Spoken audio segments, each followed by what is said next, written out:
Yo tout le monde, c'est Informatique et aujourd'hui on se retrouve dans une nouvelle vidéo et cette fois-ci elle est un petit peu particulière mais vraiment particulière des autres puisque c'est le premier unboxing de la chaîne.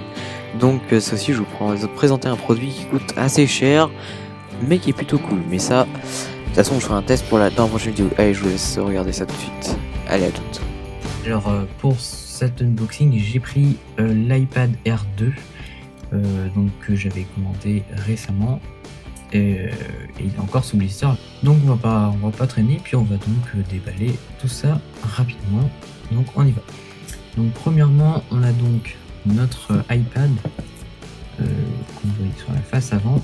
Ici on voit la mention iPad Air qui se trouve sur les deux côtés de la boîte iPad Air, et derrière on voit la capacité de mémoire, etc. Avec notamment les 32 Go. Voilà, je vous me centre. Les 32 Go, c'est un iPad Air 2 Wi-Fi. J'ai pas pris avec la 3G parce que ça me sert absolument à rien.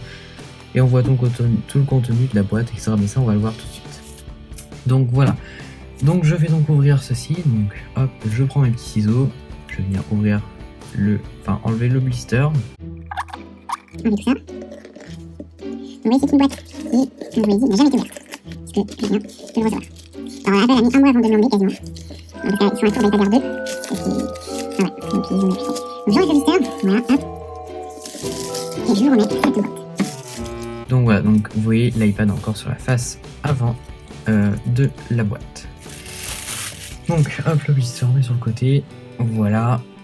Une fois que le blister est enlevé, et bien regardez, c'est magique. On n'a plus qu'à hop soulever le produit, la boîte.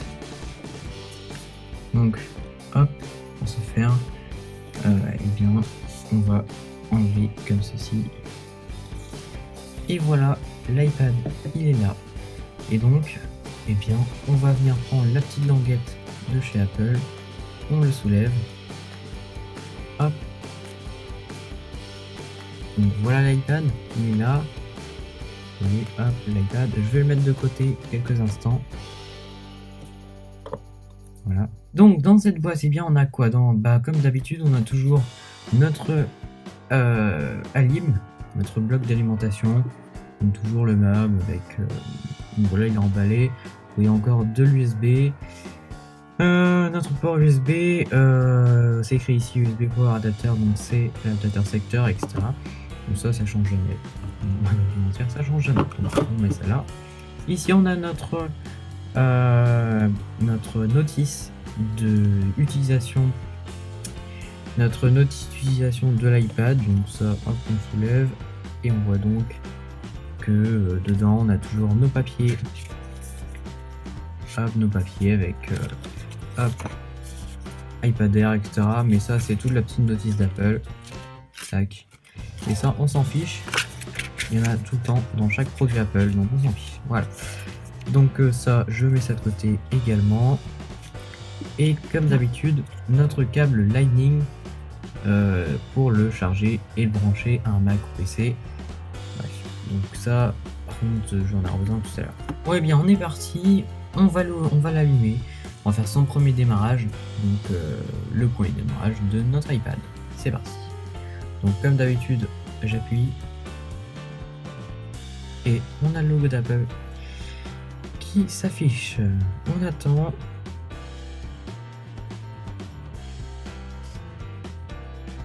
C'est pas trop long normalement par rapport à l'iPad mini, etc. C'est quand même plus rapide à allumer, c'est normal parce qu'il est équipé de la puce A8X, je vous le rappelle. C'est la puce la plus puissante de chez Apple au niveau des iPads. Quand je dis puissante, non, c'est pas puissante, mais c'est la puce qui est la deuxième plus puissante de tous leurs iPads. Parce que depuis il y a l'iPad Pro qui a retrouvé ça. Bon, alors du coup on est donc sur la page de configuration de l'iPad. Et donc on configure. On va sélectionner notre langue, donc je mets français. On met France. On configure tout ça. Le Wi-Fi, je vais pas en mettre pour l'instant. Quoique si. Bon, on va mettre un réseau Wi-Fi. Je me connecte. Donc voilà, ça y est, c'est plutôt rapide. Voilà. Et donc l'iPad va s'activer. On va me demander encore plusieurs étapes, notamment mon compte iCloud, etc. Mais bref, donc j'active la localisation. Touch ID, on va faire continuer. Je vais donc configurer le capteur empreinte digitale qui se trouve ici pour déverrouiller l'appareil en plus du code. Donc voilà, donc hop, je vais poser mon doigt. On lève le doigt, je repose mon doigt. On lève le doigt, je repose mon doigt. Je lève le doigt, je repose mon doigt. Je lève le doigt, je repose encore une fois plus mon doigt. Voilà. Et une dernière fois. Même pas. Et encore un petit peu. Parfait. Continue afin de capturer le contour d'entreprise. Donc. Moi aussi encore. Je vais le mettre de travers parce qu'il veut que je le mette de travers, etc. Hop, on met de travers un petit peu. Voilà, c'est un petit peu long, mais c'est comme ça. Voilà, donc là c'est terminé. On peut donc déverrouiller notre iPad avec ceci. Alors je vais donc créer un code. Alors, donc dans AB données, eh bien je vais configurer cela comme un nouvel iPad. Mon compte Apple. Moi, je connecte au compte Apple, je reviens vers vous une fois que je suis connecté. Et donc, là c'est bon, l'iPad va se configurer, on accepte les conditions générales d'utilisation, on accepte également encore une fois. Voilà. Un petit peu. La configuration se fait. Ça va prendre très peu de temps, ça. C'est pas trop long. Donc ça se configure, il active l'iCloud. Apple Pay, bon, faut configurer ça, mais bon, franchement, j'ai envie de vous dire, on s'en fout. Ouais. Donc je vais mettre configurer plus tard dans les réglages, puisque je n'ai pas de compte. Je n'ai pas de carte bancaire, pas de compte bancaire. On trouve sur iCloud, je n'active pas. Siri, on active. Diagnostic, on n'envoie pas Apple. Et on est donc sur l'iPad. Voilà. Donc j'espère que ça vous aura plu. En tout cas, moi, ça m'a fait plaisir de vous montrer le fonctionnement de l'iPad. Sur ça. Et puis écoutez, moi je vous retrouve pour une prochaine vidéo avec le test du produit. Dans un petit peu plus de temps, mais je vous détaillerai tout ça plus tard. Voilà. Salut à tous. Bye bye.